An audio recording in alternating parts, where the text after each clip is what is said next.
Today, we're going to look at one of the most trendy pieces of wearable biometric technology. And I'm not talking about sleep rings. We're talking about the continuous glucose monitor, or CGMs. Now, before we get started, please don't forget to like, subscribe, and share this episode. Okay, so the emergence of CGMs, or continuous glucose monitors, has really been life-changing for many people with diabetes. With these CGMs, people with diabetes can constantly monitor their blood sugar levels and don't have to prick their fingers multiple times a day. Now, this means the pain of poking is gone, but it means that most of my diabetic patients had to check their blood sugars multiple times a day. Most of them didn't, and really relied on how they felt or whether they were crashing to really know where their blood sugars were. A lot of the times they recognized their crashes, but they didn't recognize when their blood sugar levels were extremely high. And that was really part of the problem with managing these folks. Now, with a CGM, most people now recognize them. They've seen them. You might be wearing one even now. This inserts a small needle under the skin that comes with a patch, and you wear this, and it literally measures the amount of glucose in the interstitial space between your cells. And it then sends this information to either a smartphone, or sometimes it's a device that you carry with you that updates the trends. Okay, now there are a lot of possible and real benefits for this.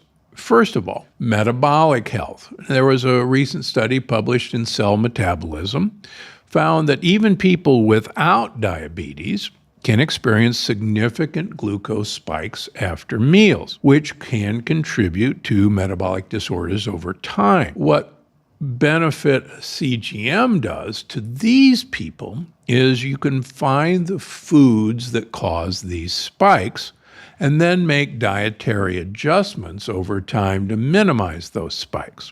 Okay, that sounds pretty good. Weight management. A study in the Journal of Nutrition showed that stable blood sugar levels can help with weight management by reducing cravings and preventing overeating. By tracking glucose responses to different foods, people then could create a personalized diet plan that promotes weight loss, or for that matter, maintenance. Energy levels and moods. Now, as anyone with young children knows, fluctuations in blood sugar levels can affect energy and mood. The sugar tantrums of children are well known. The hyperness of sugar in children is well known.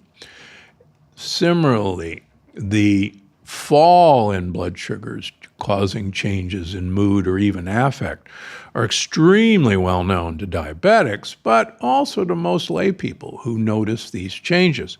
So correlating a CGM with mood sounds like a good idea. Now, one of the problems with CGMs has been that you needed a prescription to get a CGM. And doctors were supposed to only prescribe them for people with a code of diabetes. Now, that's a problem. You have probably noticed there are a great number of companies that have sprung up with telemedicine, teledocs, who will be more than happy to prescribe off-label a glucose monitor if you subscribe to their program. Now, all that changed a couple of months ago when, in March of this year, the FDA approved the first over-the-counter continuous glucose monitor without a prescription. Now, we're waiting for the rollout. I suppose I could tell you who it is. It's the Dexcom Stelo. I have no relationship. There is another competing device from a different company that's not yet approved, but probably will be. So what? Well, interestingly enough, insurance plans usually cover about all but $30 or $40 a month for these continuous glucose monitors. This continuous glucose monitor, when it comes on the market, and we anticipate it actually any day now, will cost about $90 a month over the counter. What does that mean? That's $3 a day. And that's, quite frankly, less than a cup of coffee for this information. So that's really going to change the entire field. So the question is, okay, there's all these benefits. Is it really going to change habits? Or is it worth knowing what happens, for instance, after a meal? I've had Professor Tim Spector from the UK on my program. Tim is intimately involved with a company called Zoe, a really good company, a weight management company. I have no interest in that company. But Tim makes a very good point, and I'll second that point. He uses a test meal that is administered to his patients as a telemedicine service that basically looks at not only glucose spikes, but insulin spikes to a test meal. And he loves to tell the story, and I think I tell it right, that his wife is incredibly tolerant of carbohydrates. So she can eat this test meal, which quite frankly has a lot of carbohydrates, and basically nothing happens. Her blood sugar doesn't spike, her insulin doesn't spike. He does the exact same meal. His blood sugar spikes, his insulin spikes, and that's not fair. But this just one example of eating a test meal now informs him that carbohydrates, at least in the form of his test meal, are pretty mischievous to him, but not to his wife. So they can actually eat very differently. Now, the point I'm making is, once he learned what his response to this test meal, he doesn't need any more continuous glucose monitoring. He knows what's going to happen to him. Same way with his wife. She knows what's going to happen to her. So once that initial test is done, so what? Why is that important? Well, if low carbohydrates or keeping your blood sugar low following a meal, which sounds like a really good idea, is important for long-term health, then we might want to design a study that looked at people who compressed their carbohydrate load to a particular part of the day. For instance, a study was done of eating your carbohydrates quite early in the morning versus eating your carbohydrates quite late in the day at dinner versus eating a Mediterranean-style diet, and looking at the long-term outcome in blood sugars, in weight management, in insulin resistance, in metabolic syndrome, in pre-diabetes and diabetes, and in humans. And guess what they found? It turns out it made absolutely no difference when you had your high carbohydrate load, whether it was in the morning, whether it was at dinner.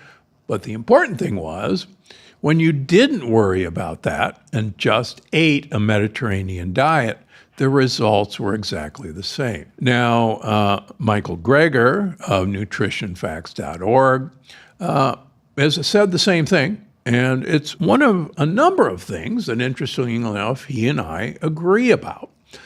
He's one of my fiercest critics, but we actually have a lot of points of agreement. And I think this is one of them. Just because you know what's going to spike your blood sugar doesn't mean you have to keep wearing this to kind of fixate on this. I've made a joke that I wear two sleep monitors, an Oura Ring and a Whoop Band, which is hiding under here. And I wear them for entertainment value because they totally disagree with each other. And so if, let's say, I really want a lot of deep sleep, and the Whoop Band says I got a lot of deep sleep, and the Oura Band said I didn't, guess who I'm going to believe? On the other hand, if I want to know my REM sleep, rapid eye movement sleep, and the Aura band said I got more REM and the Whoop band said I didn't, guess who I'm going to believe? The Aura band. My point is, these things are useful up to a point, but like any of these other devices for biohacking, you can get carried away with focusing instantaneously on, oh my gosh, my blood sugar went up 20 points and I'm going to die. That's not what's going to happen. So this is a brand new world we're entering, and it's maybe well worth your time to buy it once, track for a month, test which foods are your friends, test which foods are not your friends. But quite frankly, all you got to do is follow the Plant Paradox program like this study showed, and don't worry about it. It will take care of itself. Thanks for watching, but don't go anywhere. The next episode of the Dr. Gundry podcast is waiting for you now. Numerous human studies have confirmed that cinnamon can lower fasting blood sugar levels from anywhere to 10 to 30%. Why? Well, it's loaded with polyphenols.